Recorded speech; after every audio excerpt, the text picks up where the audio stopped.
ونسلم على رسوله الكريم اما بعد فاعوذ باللہ من الشیطان الرجیم بسم اللہ الرحمن الرحیم۔ میرے معزز سامعین و ناظرین، السلام علیکم ورحمۃ اللہ وبرکاتہ۔ مسلسل درس قرآن آپ سماعت فرما رہے ہیں۔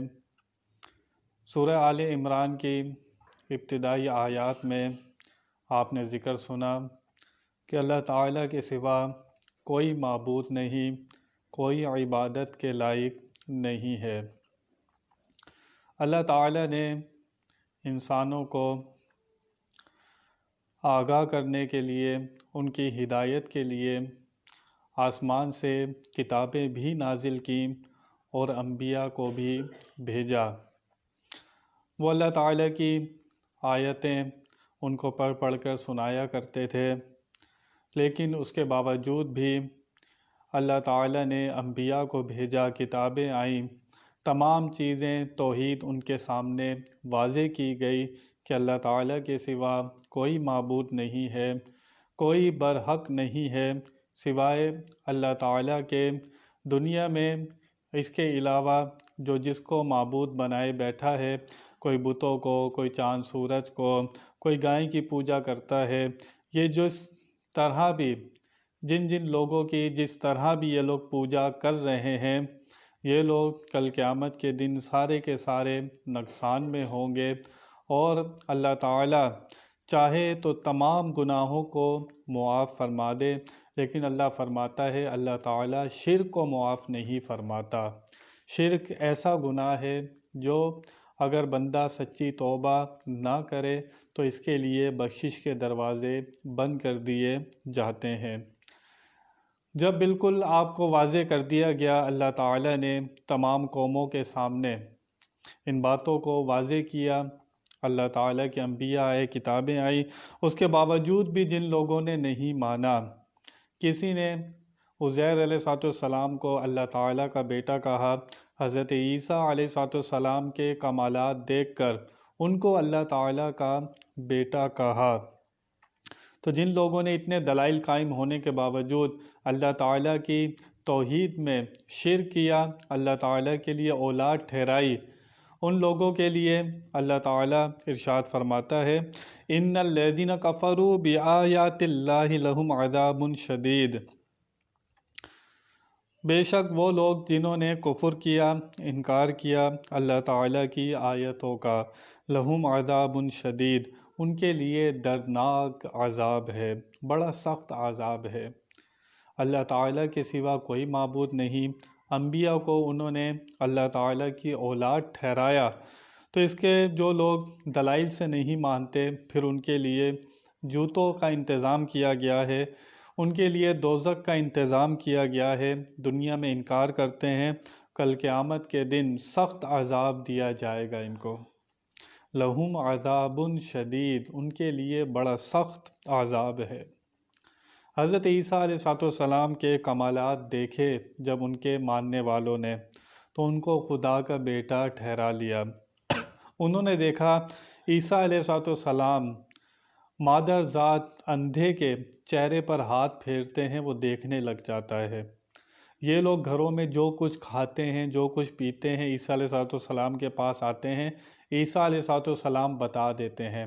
برس والا، کوڑی والا، جیسا بھی کوئی مریض ہوتا، آپ ہاتھ پھیرتے وہ زندہ ہو جاتا۔ مردہ کو کہتے ہیں کن بِإِذْنِ اللہ، مردہ کھڑا ہو جاتا۔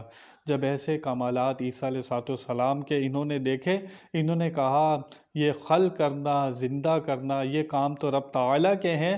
تو عیسیٰ علیہ السلام معاذ اللہ، اللہ تعالیٰ کی پناہ، انہوں نے عیسیٰ علیہ السلام کو اللہ تعالیٰ کا بیٹا ٹھہرایا۔ تو جن لوگوں نے، حالانکہ یہ سارے کمالات اللہ تعالیٰ نے انہیں عطا فرمائے تھے، اور ابھی آیت میں ذکر آئے گا کہ اللہ تعالیٰ ماں کے پیٹ میں جیسی چاہتا ہے شکل بناتا ہے۔ جب عیسیٰ علیہ السلام حضرت مریم علیہ السلام کے رحم میں رہے، ان کی پیدائش ہوئی، وہ پیدا ہوئے، تو اللہ تعالیٰ تو پیدا ہونے سے پاک ہے۔ تم ان کو خدا مانتے ہو تو خدا پیدا تو نہیں ہوتا، خدا کا میلاد نہیں بنایا جاتا، خدا کا میلاد نہیں منایا جاتا۔ میلاد مخلوق کا منایا جاتا ہے، جو خالق ہو اس کا میلاد نہیں منایا جاتا، کیونکہ وہ پیدا ہونے سے پاک ہوتا ہے۔ عیسیٰ علیہ السلام کو بلا شبہ ہم نے بہت سے معجزات دیے، کمال دیے، لیکن وہ ہمارے نبی ہیں، پیارے نبی ہیں۔ اللہ تعالیٰ جس کو چاہتا ہے کمال عطا فرماتا ہے۔ اس کا یہ مطلب نہیں ہوتا کہ قوم کمالات دیکھے اور خدا ٹھہرا لے۔ میرے آقا صلی اللہ تعالیٰ علیہ وسلم کے جب کمالات صحابہ کرام نے دیکھے، آپ تو سر سے لے کے پاؤں تک سراپا معجزہ تھے۔ آپ کی انگلیوں سے چشمے جاری ہوتے تھے، اور آپ نے کیسے کیسے معجزے دکھائے۔ انگلی کا اشارہ کرتے ہیں، آسمان پہ چاند دو ٹکڑے ہو جاتا ہے، سورج غروب ہو جاتا ہے، حضرت علی کی نماز جا رہی ہے، اشارہ کرتے ہیں ڈوبا ہوا سورج واپس آ جاتا ہے۔ اس کے باوجود میرے آقا صلی اللہ تعالی علیہ وسلم کو کسی نے خدا نہیں کہا۔ اتنے کمالات دیکھے، اس کے باوجود بھی خدا نہیں کہا۔ لیکن صحابہ کرام نے تمنا کی تھی کہ حضور، ہمارا دل چاہتا ہے کہ ہم آپ کو سجدہ کریں۔ ہم نے دیکھا ہے جانور بھی آپ کو سجدہ کرتے ہیں، درخت بھی آپ کو سجدہ کرتے ہیں، ہم دیکھتے ہیں یہ ساری مخلوق آپ کو آ کر سجدہ کرتی ہے۔ ہمارا دل بھی چاہتا ہے کہ یا رسول اللہ کہ ہم بھی آپ کو سجدہ کریں۔ میرے آقا صلی اللہ علیہ وسلم فرماتے ہیں، اگر سجدہ میری شریعت میں جائز ہوتا تو میں حکم دیتا عورتوں کو کہ وہ اپنے شوہروں کو سجدہ کریں، لیکن آپ کے بے انتہا کمالات صحابہ کرام نے دیکھے، کیونکہ حضور فرماتے ہیں مجھے اپنی امت سے شرک کا خوف نہیں ہے۔ بخاری شریف میں حدیث پاک موجود ہے۔ آپ فرماتے ہیں مجھے اپنی امت سے شرک کا خوف نہیں ہے، اس بات کا ڈر ہے یہ دنیا کو زیادہ پسند کرنے لگ جائے گی، اور وہی ہو رہا ہے۔ لیکن کسی نے میرے آقا کو خدا نہیں کہا۔ عیسیٰ علیہ السلام کے ماننے والے عیسائی، انہوں نے کمالات دیکھے، اللہ کا بیٹا کہہ دیا۔ عزیر علیہ السلام کے کمالات دیکھے، اللہ کا بیٹا کہہ دیا۔ تو جو لوگ اللہ تعالیٰ کے لیے اولاد ٹھہراتے ہیں، لہم عذاب شدید، اللہ فرماتا ہے ان کے لیے سخت عذاب ہے۔ واللہ عزیز ذو انتقام، اور اللہ عزت والا، غالب ہے اور بدلہ لینے والا ہے۔ یہ جو تم اللہ تعالیٰ کی آیتوں کا انکار کر رہے ہو، تورات کو، انجیل کو بدل رہے ہو، میرے آقا صلی اللہ تعالی وسلم آخری نبی محمد رسول اللہ صلی اللہ تعالی وسلم کی جو شان کی آیتیں تورات میں، انجیل میں موجود ہیں، ان کو بدل رہے ہو، حضور کی تعریف چھپا رہے ہو، اللہ تعالیٰ کا انکار کرتے ہو، اس کے رسولوں کا انکار کرتے ہو، اس کے لیے اولاد ٹھہراتے ہو۔ واللہ عزیز ذو انتقام، بے شک اللہ زبردست ہے، غالب ہے اور بدلہ لینے والا ہے۔ کل قیامت کے دن یہ نہ سمجھنا آج جو تم انکار کر رہے ہو، سرکشی کر رہے ہو، کل قیامت میں بہت سخت عذاب دیا جائے گا۔ قبر میں ہی عذاب شروع ہو جاتا ہے، پھر قیامت کا عذاب، پھر دوزخ، تو الامان والحفیظ، بہت سخت عذاب دیے جاؤ گے، کیونکہ تم اللہ تعالیٰ کے ساتھ شریک ٹھہراتے ہو۔ اللہ تعالیٰ کے ساتھ جو شریک ٹھہراتا ہے اس کے لیے سخت عذاب ہے۔ اللہ تعالیٰ آگے ارشاد فرماتا ہے، ان اللہ لا یخفی علیہ شیء فی الارض ولا فی السماء، اور اللہ تعالیٰ کے لیے کچھ بھی مخفی نہیں ہے، کچھ بھی چھپا ہوا نہیں ہے، جو کچھ آسمانوں میں ہے، جو کچھ زمینوں میں ہے۔ یہ آسمان ہمیں نظر آتا ہے، زمین ہمیں نظر آتی ہے، لیکن ہم اس کے اوپر 6 آسمان نہیں دیکھ سکتے، اس زمین کے نیچے 6 اور زمینیں ہیں وہ نہیں دیکھ سکتے، اس کی مخلوق نہیں دیکھ سکتے۔ یہ پوری کائنات جس میں ہم موجود ہیں، اس طرح کی پتہ نہیں کتنی گلیکسیز موجود ہیں، اس کی مخلوق الگ ہے، اتنی بڑی کائنات ہے، اللہ تعالیٰ کے سوا اس کو کوئی نہیں جانتا۔ جو کچھ جانتا ہے انبیاء جانتے ہیں، نبی جانتے ہیں، ان کے پاس جتنا علم ہوتا ہے وہ اللہ تعالیٰ کا عطا کیا ہوا ہے۔ ذاتی اور حقیقی علم اللہ تعالیٰ کے سوا کسی کے پاس نہیں ہوتا۔ مخلوق میں جو جتنا جانتا ہے وہ اللہ تعالیٰ کے بتانے سے جانتا ہے، اور ہمارا عقیدہ یہ ہے کہ مخلوق میں سب سے زیادہ جاننے والے ہمارے نبی پاک صلی اللہ تعالیٰ علیہ وسلم ہیں۔ جتنا علم آپ کو ملا، جتنا کمال آپ کو ملا، کسی اور کو نہیں ملا۔ آپ اللہ کے محبوب ہیں، کسی نے اللہ تعالیٰ کا دیدار نہیں کیا سوائے ہمارے آقا صلی اللہ تعالیٰ علیہ وسلم کے۔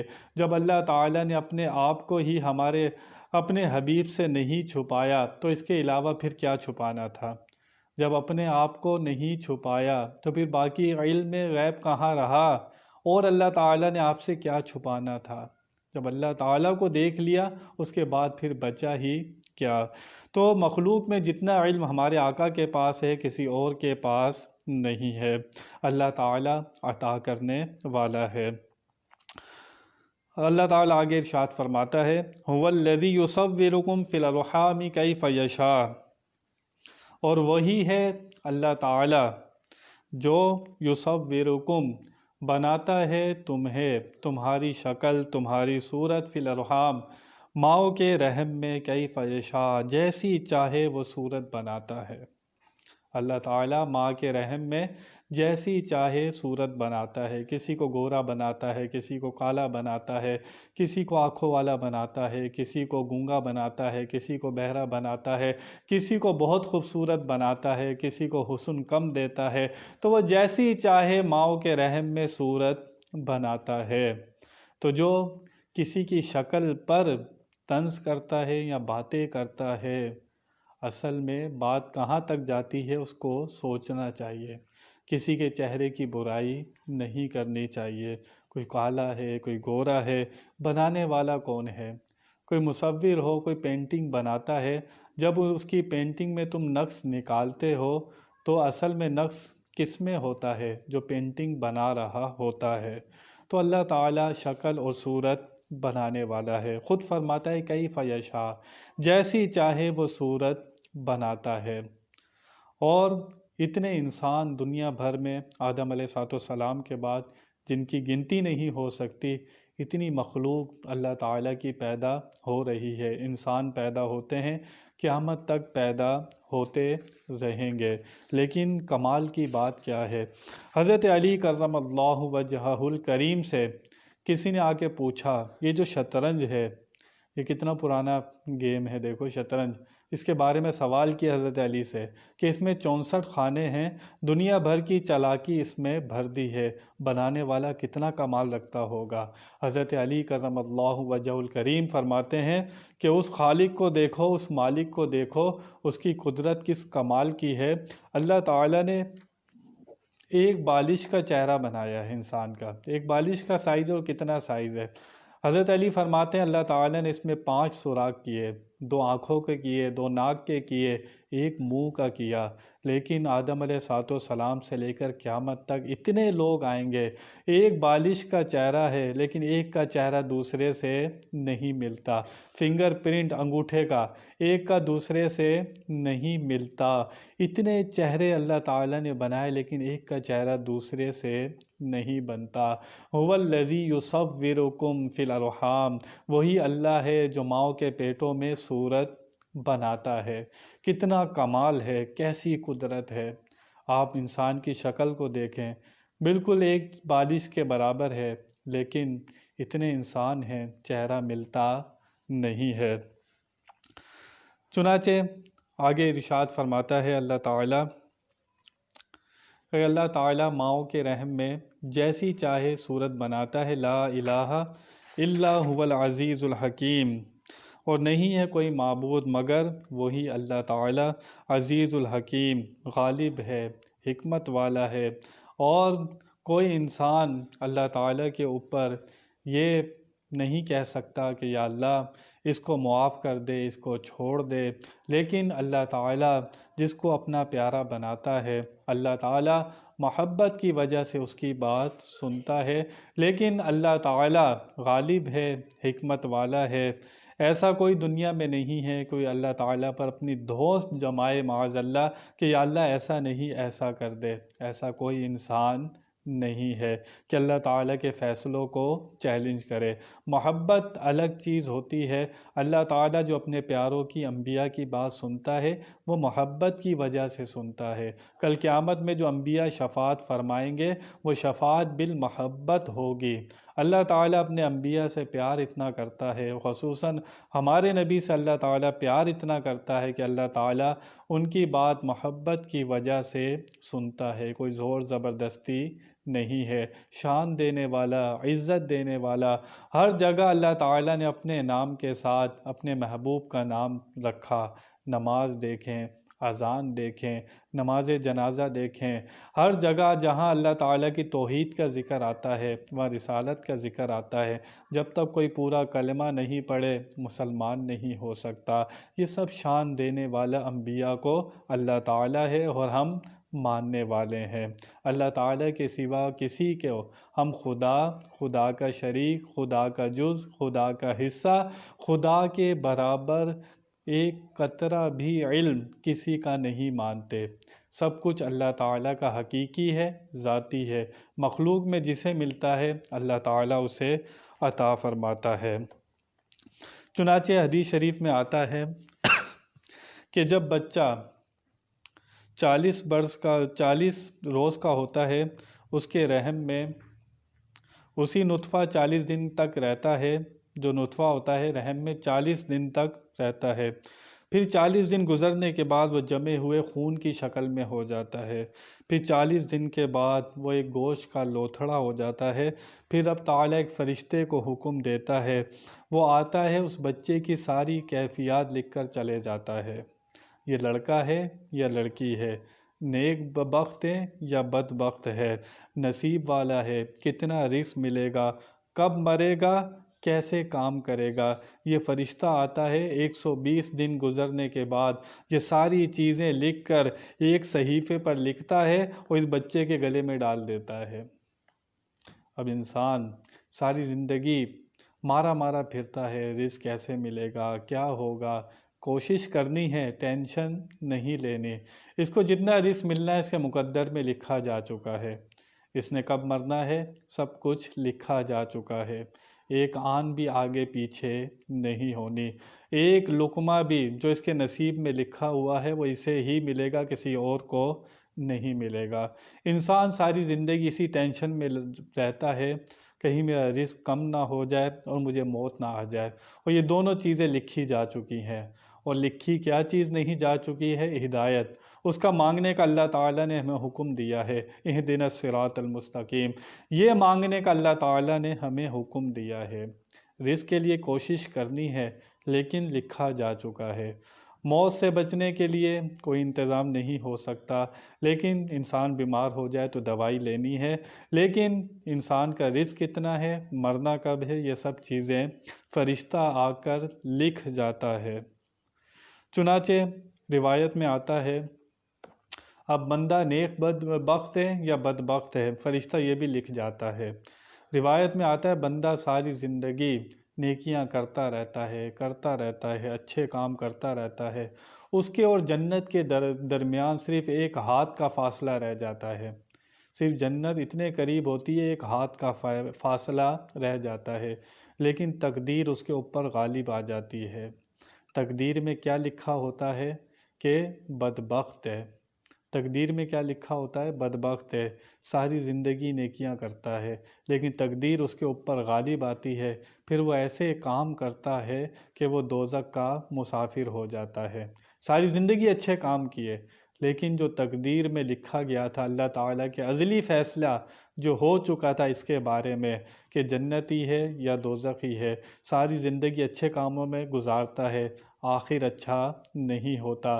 دوسرا شخص وہ ہوتا ہے کہ وہ اتنے برے کام کرتا ہے، اس کے اور دوزخ کے درمیان صرف ایک ہاتھ کا فاصلہ رہ جاتا ہے، لیکن ازلی طور پر اللہ تعالیٰ کے علم میں فیصلہ ہو چکا ہوتا ہے کہ یہ جنتی ہے، اس کو توفیق ملتی ہے، وہ اچھے کام کرنے لگتا ہے، توبہ کر لیتا ہے اپنے گناہوں سے، نیکیوں کی طرف آ جاتا ہے، صرف ایک ہاتھ کا فاصلہ رہ گیا تھا دوزخ میں، لیکن تقدیر اس کے اوپر غالب آتی ہے، وہ جنت کا مسافر بن جاتا ہے۔ اللہ الصمد، اللہ تعالیٰ بے پرواہ ہے۔ اللہ تعالیٰ کی بے پرواہی سے ڈرنا چاہیے۔ آج ہم ایمان والے ہیں، مسلمان ہیں، لیکن آخری خاتمے کا کسی کو نہیں پتہ۔ اس بات سے بندے کو بہت ڈرنا چاہیے اور ہر وقت خاتمہ بالخیر کی دعا مانگتے رہنا چاہیے۔ اگر مولا ہماری تقدیر اچھی کر دے، یہ دعا مانگتے رہنا چاہیے۔ ہمیں پتہ نہیں ہے کہ اللہ تعالیٰ کے ازلی فیصلے میں نیک بخت لکھے گئے ہیں یا بدبخت لکھے گئے ہیں۔ اللہ تعالیٰ سے اسی بات پر ڈرتے رہنا چاہیے۔ غرور، تکبر، یہ چیزیں انسان کو برباد کر دیتی ہیں۔ اس لیے اللہ والے صحابہ کرام جو کامل ایمان پر تھے لیکن اپنے خاتمے سے ڈرتے رہتے تھے۔ آج ہم 5 نمازیں پڑھ کے، تھوڑے سے روزے رکھ کر اگر ہم غرور تکبر میں مبتلا ہو جائیں تو پھر ہم اچھا نہیں کرتے۔ وہی شخص اچھا ہوتا ہے جو اللہ تعالیٰ سے ہر وقت ڈرتا رہتا ہے، اسے ڈر لگا رہتا ہے، پتہ نہیں میرا آخر کیسا ہوگا۔ بس وہی کامیاب ہوتا ہے دنیا میں جس کا آخر اچھا ہو جاتا ہے اور ایمان سلامت لے کر اس دنیا سے چلے جاتا ہے۔ اللہ تعالیٰ سے دعا ہے کہ وہ ہمیں مرتے وقت کلمہ طیبہ نصیب فرمائے اور اپنے خاص پیارے بندوں میں ہمارا داخلہ فرمائے، ہماری غلطیوں کوتاہیوں کو معاف فرمائے، ہمیں ہدایت اور توفیق کی دولت سے مالا مال فرمائے۔ بیان میں کوئی غلطی ہوئی ہو اللہ کی بارگاہ میں توبہ کرتا ہوں۔ وآخر دعوانا ان الحمد للہ رب العالمین۔